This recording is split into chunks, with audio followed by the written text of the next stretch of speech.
والعاقبة للمتقين والصلاة والسلام على أشرف الأنبياء والمرسلين محمد النبي الكريم وعلى آله وصحبه أجمعين۔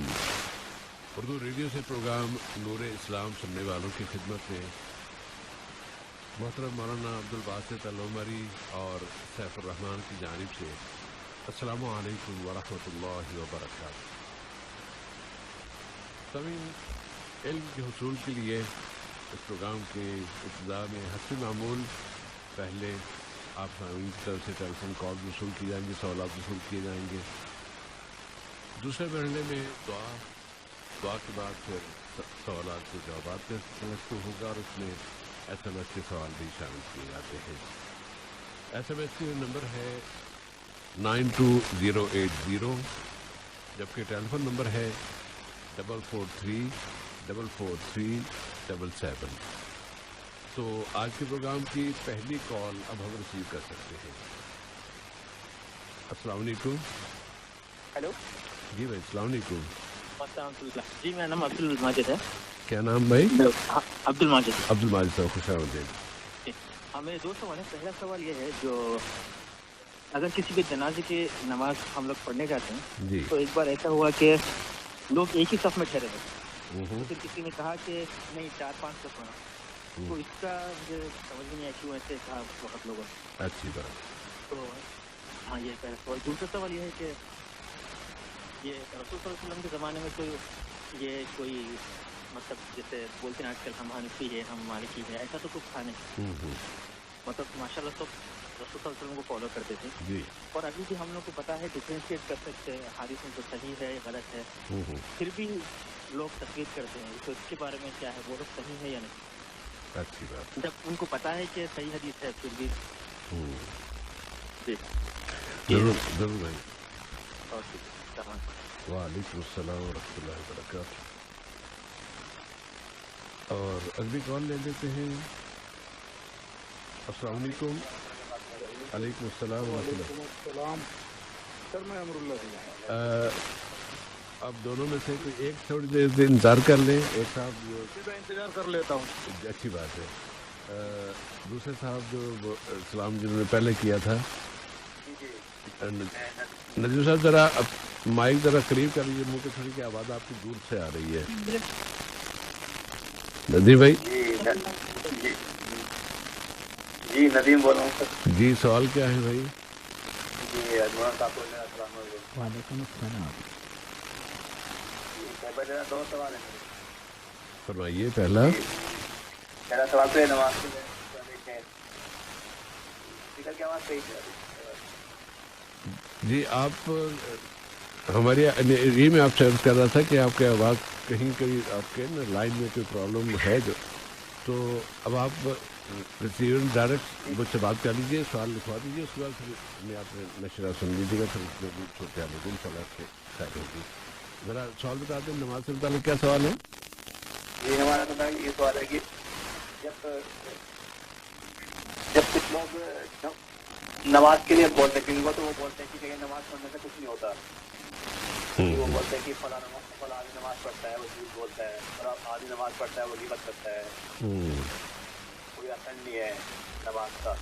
تو اس کے لیے ایک اس کے لیے بتانا چاہیے، کوئی تفصیل سے بتائیں کہ اس میں کیا ہے کیا نہیں ہے، کیونکہ ان کے اندر شیطان نے ایسا ظاہر کر دیا ہے کہ وہ سوچتے ہیں کہ وہ آگے بڑھنے نہیں دیتا بالکل۔ جی بس یہ دوسرے جب نماز کا ہوگا تو دوسرے کے اوپر انگلی اٹھائیں گے کہ یہ فلاں نماز پڑھ رہا ہے، وہ علی نماز پڑھ رہا ہے، اس نے ایسا کیا، اس نے ایسا کیا، اس نے ایسا کیا، اس نے ایسا کیا۔ اللہ تعالیٰ سب کو ہدایت دینے والا ہے۔ آمین آمین۔ جی یہ تو پہلے سال اس کے لیے تحقیق کر رہی، اس کے لیے تھوڑے تفصیل سے بتا دیں کہ نماز کے کیا ہیں نماز۔ انشاءاللہ۔ دوسرا سوال کیا ہے بھائی آپ کا؟